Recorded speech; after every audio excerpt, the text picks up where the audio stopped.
السلام عليكم. اهلا بكم معايا في قناه امل كيتشن. النهارده هعمل معاكم السمك المشوي بالزيت والليمون، وهعمل معاه سلطه طحينه وسلطه خضراء. تابعوا الفيديو معايا شوفوا الطريقه، اتمنى تعجبكم ان شاء الله. هجهز التتبيله اللي هتبل بيها السمك. معايا 3 فصوص ثوم، هحط معلقه صغيره ملح،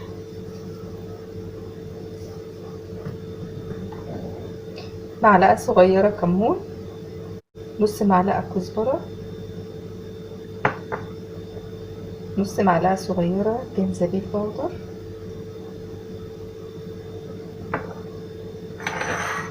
وهعصر ليمونتين،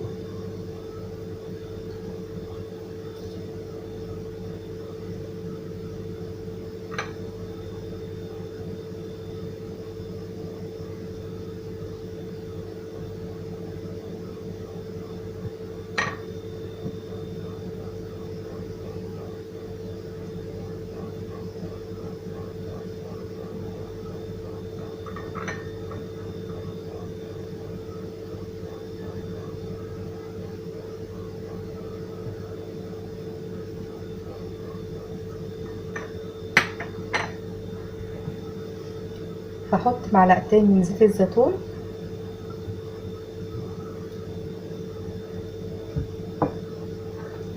وهخلط.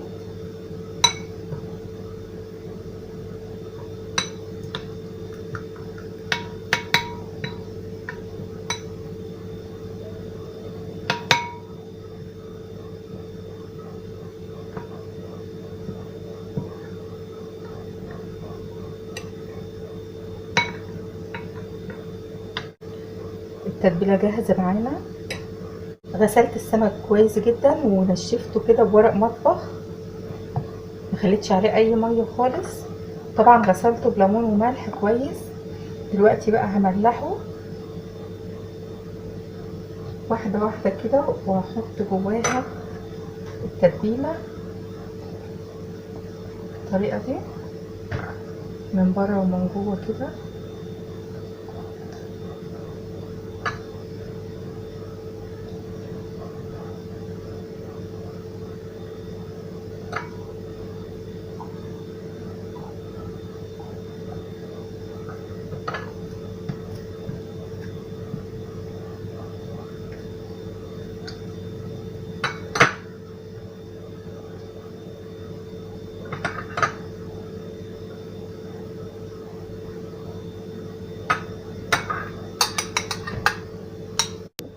هحط على الوش معلقه من زيت الزيتون كده، نص معلقه من زيت الزيتون على كل واحده كده. الناس بقى اللي بتقول زيت الزيتون ما بيدخلش الفرن او ما بيدخلش النار، انا بدخله النار عادي. هو المفروض ان فايدته بتروح، وبعد كده لما بطلع السمك واحنا بناكله بحط عليه زيت زيتون تاني، لان زيت الزيتون ده المفروض ان فايدته راحت ما بستخدمهوش خلاص. فالمفروض بقى بعد ما نفصص السمك وناكله نحط عليه زيت زيتون جديد علشان الدهون بتاعتنا تتحسب وناخد فايدتها. هدخله الفرن، هياخد نص ساعة في نار حامية جدا. بعد ما يتشوي هنشوفه مع بعض. على ما السمك يتشوي هجهز سلطة الطحينة. معايا حوالي 4 معالق طحينة. الوجبة دي مش لشخص واحد، يعني الطحينة مش فرد واحد بس اللي هياكلها. في الاخر هقدم لكم الوجبة اللي انا هاكلها. اول حاجة هضيف ربع معلقة ملح، ربع معلقة كمون، نص معلقة توم باودر،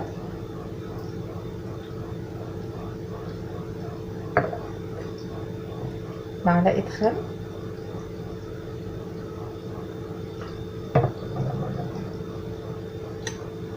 عصير نص ليمونة،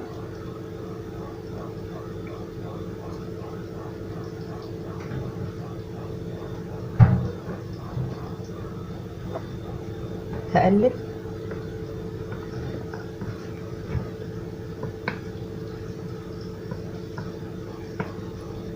هزود ميه واحده واحده واخفف بيها لحد ما اوصل للقوام اللي انا عايزاه.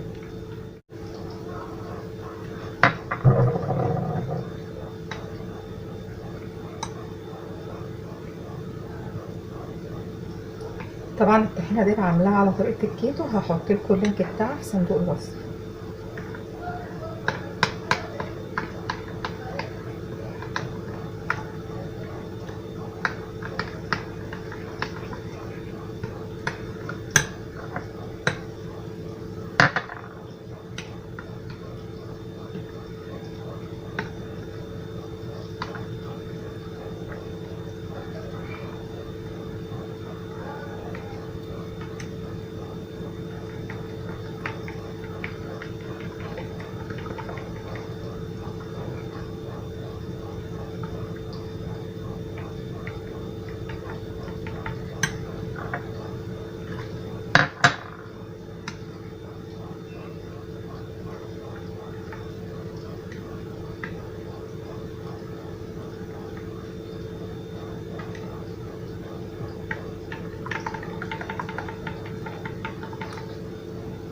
سلطه الطحينه كده جاهزه وقوامها مظبوط. هجهز السلطه الخضراء. النهارده مش هاكل بتنجان مشوي جنب السمك، هاكل سلطه طحينه وسلطه خضراء. معايا بقدونس ونص حبه خيار وربع فلفله صغيره اصفر. الفلفل اللي انا بشتريه الالوان انا بنقيه خفيف شويه علشان نسبه السكر تبقى قليله فيه، ما بنقيش اللي هي تقيله اللحم بتاعها تخين، بنقي الرفيعه وكمان حجم صغير عشان اقسمها على 4 كده، وكل ما اخد ربع بس علشان نسبه الكرب ما اخدش نسبه كبيره من الكرب. ودي نص حبه طماطم انا مقطعاها 3 كده وشايله منها القلب، بشيل القلب اللي جواها. نص ليمونه. هنجهز السلطه. اول حاجه هقطع البقدونس،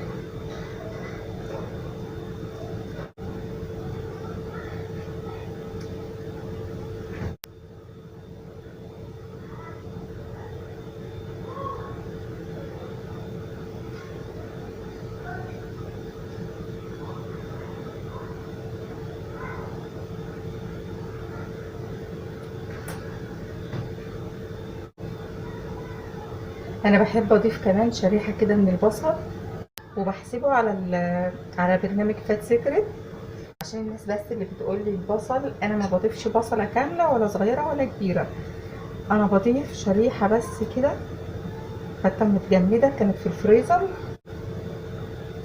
لان طبعا ما فيش ولا مره بستخدم بصله كامله، بحط الباقي في الفريزر. خلاص كده السلطه جاهزه. هتبلها. اول حاجه هعصر الليمون،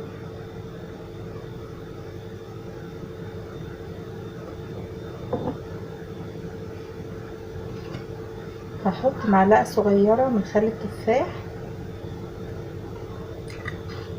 مش كتير لانه مركز، رشه ملح مش كتير، ربع معلقه بس عشان بنحسب نسبه الملح اللي بنستخدمها في اليوم كله، ما تعديش معلقه صغيره. نص معلقه كمون، حط معلقه كبيره كده زيت، هقلب كله كده. خلاص كده السلطه جاهزه. جهزت كمان طبق كده من الجرجير، هعصر عليه ليمون. خلاص كده الجرجير جاهز كمان. بعد ما طفيت النار ولعت الشوايه 5 دقايق الشوا بالشكل ده. هقدم الوجبه في طبق، حطيت السمكه في الطبق، هحط السلطه جنبها. الفيديو بيطول شويه لكن سامحوني، ناس كتير على الفيس طلبت مني طريقه تقديم الاطباق. في الاول انا كنت بنزل الفيديو من غير ما كنت بقدم الطبق على طول من غير ما اقدم طريقه التقديم، لكن ناس كتير طلبت مني الطريقه اللي بقدم بيها الاطباق وازاي بحط الاكل في الطبق، عشان كده الفيديو بقى يطول شويه. هقدم بقى سلطه الطحينه كده معاه.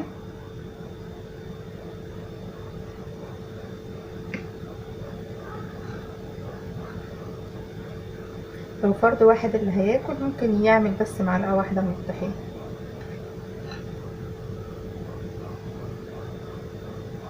حط على السمك معلقة كده من زيت الزيتون. ده الشكل النهائي للطبق كده بعد التقديم. اتمنى الفيديو يكون عجبكم والوجبة تكون عجبتكم. اكتبوا لي رأيكم في الكومنتات. ما تنسوش اللايك وشير وسبسكرايب على القناة لو اول مرة تزوروني.